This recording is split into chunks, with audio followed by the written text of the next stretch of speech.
ഉത്തരങ്ങൾ തേടാൻ പ്രേരിപ്പിക്കുന്ന ഒരു പുസ്തകമാണിത്. സാർ ഇതിൽ പറഞ്ഞിട്ടുള്ള ഒരു വയലൻസ് എന്നുള്ള സംഗതിയിൽ പറഞ്ഞിട്ടുള്ള ഒരു കാര്യമുണ്ട്. ഈ പുരുഷന്മാരെ അടിച്ചൊതുക്കുന്നതിനേക്കാൾ എളുപ്പം സ്ത്രീകളെ റേപ്പ് ചെയ്യുന്നതാണ് എന്നൊരു പ്രസ്താവനയുണ്ട്.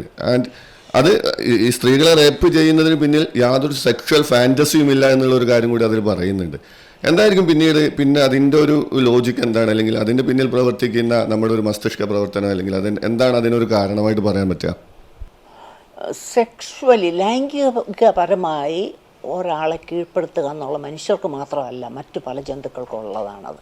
അതെ അതെ അതെ മറ്റ് പല ജന്തുക്കൾക്കുള്ള കുരങ്ങൾക്ക് ഇടയ്ക്ക് ചെന്നായ്ക്കൾ അവരിലിടയ്ക്കും പലയിടത്തുമുണ്ട്. അങ്ങനെ അതൊരു കീഴ്പ്പെടുത്തലിൻ്റെ ഒരു സ്വഭാവ പരിണാമമായിട്ട് മാറുന്നുണ്ട് പല ജന്തുക്കൾക്കുള്ള. മനുഷ്യരിൽ അത് കൂടുതലാണ്. കാരണം മനുഷ്യരിൽ നമുക്ക് മറ്റു പല കാര്യങ്ങളുണ്ട്. നമുക്ക് ഈ നാണക്കേട് എന്നും പറഞ്ഞൊരു പരിപാടിയുണ്ട്. ജന്തുക്കൾക്ക് അങ്ങനെ ഒരു നാണക്കേട് എന്നുള്ള പരിപാടിയില്ല.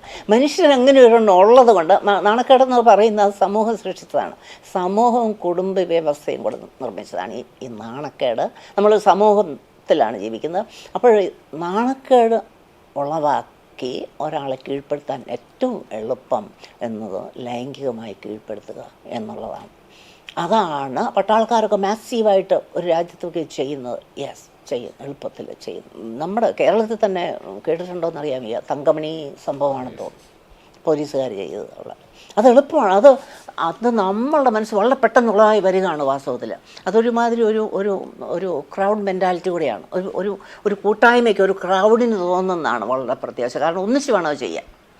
അങ്ങനെയാണ് അത് കീഴ്പ്പെടുത്താൻ വേണ്ടിയുള്ള ഇതാണ്. കാരണം നമ്മളെ സംബന്ധിച്ച്, മനുഷ്യരെ സംബന്ധിച്ച് അത് വലിയൊരു പ്രത്യേകിച്ച് സ്ത്രീകളെ സംബന്ധിച്ചും അത് വലിയൊരു കാര്യമാണ്.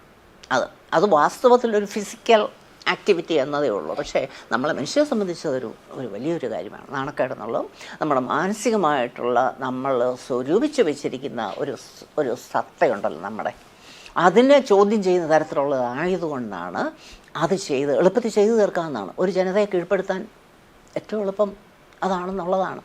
മണിപ്പൂരില്ലാതാണല്ലോ നടന്നത്. ഒരു വ്യക്തി ഒറ്റയ്ക്കിരിക്കുമ്പോൾ അക്രമാസക്തനാകാതിരിക്കുകയും ഒരു ഗ്രൂപ്പിലേക്ക് ചെല്ലുമ്പോൾ ആ വ്യക്തിക്ക് അക്രമാസക്തനാകാൻ വളരെ എളുപ്പത്തിൽ കഴിയുകയും ചെയ്യും.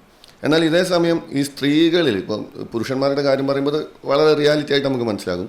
അതേസമയം സ്ത്രീകൾ ഒറ്റയ്ക്കാണെങ്കിലും കൂട്ടാണെങ്കിലും ഇത്രമാത്രം അക്രമാസക്തരാകുന്നുണ്ടോ? എന്താണ് അതിൽ?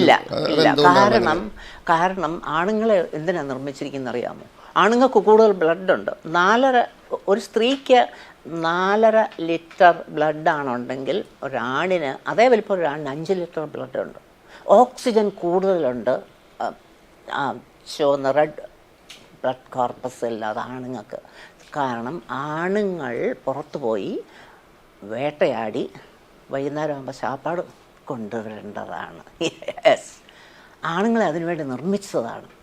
അക്രമാസക്തരായിട്ട്, അക്രമം വെച്ചാൽ മറ്റൊരാളെ ദ്രോഹിക്കുക എന്നുള്ളതല്ല, വേട്ടയാടി മൃഗങ്ങളെ കൊണ്ടുവരാൻ വേണ്ടി നിർമ്മിച്ചെടുത്തിരിക്കുന്ന ശരീരമാണ്. അതിൻ്റെ ഭാരം നമ്മളിപ്പോൾ പേറുകയാണ്. നമ്മളിപ്പോൾ വൈകുന്നേരം വേട്ടയാടേണ്ട മക്ഡൊണാൾഡ്സിലോ എവിടെയെങ്കിലും പോയി ഹാംബർഗർ സാൻഡ്വിച്ച് മേടിച്ചുകൊണ്ട് വന്നാൽ മതി. വേട്ടയാടേണ്ട യാതൊരു പ്രശ്നമില്ല. പക്ഷേ ഉള്ളിലിപ്പോഴും ആ രക്തം തിളക്കുകയാണ് മനുഷ്യന്, ആണുങ്ങളുടെ ഉള്ളിൽ. അങ്ങനെ നിയമിച്ചിരിക്കുക. കാരണം ഈ ടീനേജ് സമയത്ത് വലിയ വ്യത്യാസമാണ് വരുന്നത്. ആൺകുട്ടികളുടെ മസിൽ മുളച്ച് വരും. അവർക്ക് കൂടുതൽ ബ്ലഡ് ആകുമ്പോൾ അവരുടെ മസിൽ മാസ് കൂടുന്നുണ്ട് ആണുങ്ങളുടെ. പെൺകുട്ടികൾക്ക് അങ്ങനെ നടക്കുന്നില്ല എന്നുള്ളതാണ്. അപ്പോൾ അതനുസരിച്ച് അവരുടെ മനസ്സിൻ്റെ വികാസത്തിലും വ്യത്യാസങ്ങൾ വരുന്നുണ്ടെന്നുള്ളതാണ്. അപ്പോൾ അതാണ് ആണുങ്ങൾ കൂടുതലായിട്ടും. കാരണം ഇപ്പോഴും ഈ പറഞ്ഞ പോലെ വേട്ടയാടിക്കൊണ്ടുവരേണ്ട പ്രശ്നമൊന്നുമില്ല. പക്ഷേ എവിടെ ആസക്തി, വയലൻസുള്ള ആസക്തി എവിടെ പ്രയോഗിക്കും എന്ന് നോക്കി ഉഴറി നടക്കുന്നവരാണ് നമ്മൾ ഹതഭാഗ്യരായ ആണുങ്ങൾ എന്ന് വേണം. എല്ലാവരുമല്ല, ഓക്കെ, യെസ്, അങ്ങനെയൊരു സത്യം അതിലുണ്ട്. അപ്പോൾ സ്ത്രീകളുടെ ഇടയ്ക്ക് സ്ത്രീകൾ പണ്ട് മുതലേ നമ്മൾ സമൂഹമാകുന്നതിന് അതിന് മുൻപ് തന്നെ എല്ലാ ജന്തുക്കളിലുമാണ് കുഞ്ഞുങ്ങളെ പരിപാലിക്കുക എന്നുള്ളത് വലിയൊരു ഉത്തരവാദിത്വമാണ്. അപ്പോൾ അവർക്ക് ആ പരിപാലനത്തിൻ്റെ ആ മാനസിക നിലയാണ് അവർക്ക് അത്യാവശ്യം എന്നുള്ളതാണ്. കാരണം അവരിൽ അക്രമാസക്തി വന്നെങ്കിൽ അവർ സ്വന്തം കുഞ്ഞുങ്ങളെ ചിലപ്പോൾ കൊന്നുകളഞ്ഞാൽ. ചില ജന്തുക്കളിൽ അങ്ങനെ നടക്കാറുണ്ട്, ചില അപൂർവമായിട്ട്. അതെ, സ്വന്തം അച്ഛൻ അല്ലെങ്കിൽ ആൺ ജന്തുക്കൾ പുതിയതായിട്ടുണ്ടായ കുഞ്ഞുങ്ങളെ കൂട്ടിലത് പലപ്പോഴും മാറ്റേണ്ടി വരും. ഒരു കൂട്ടിലാണെങ്കിൽ മാറ്റേണ്ടി വരും, അങ്ങനെയുണ്ട്. അപ്പോഴതിൻ്റെ വ്യത്യാസമാണ് നമുക്കുള്ളത്, അതിൻ്റെ വ്യത്യാസം നമുക്കുള്ളത്. ഞാൻ പറഞ്ഞു വരുന്നത് നമ്മുടെ ഫിസിയോളജിയിൽ, നമ്മുടെ മെൻ്റൽ മേക്കപ്പിൽ ഒക്കെ വ്യത്യാസങ്ങളുണ്ട് ആണും പെണ്ണുമായിട്ടുള്ളത്.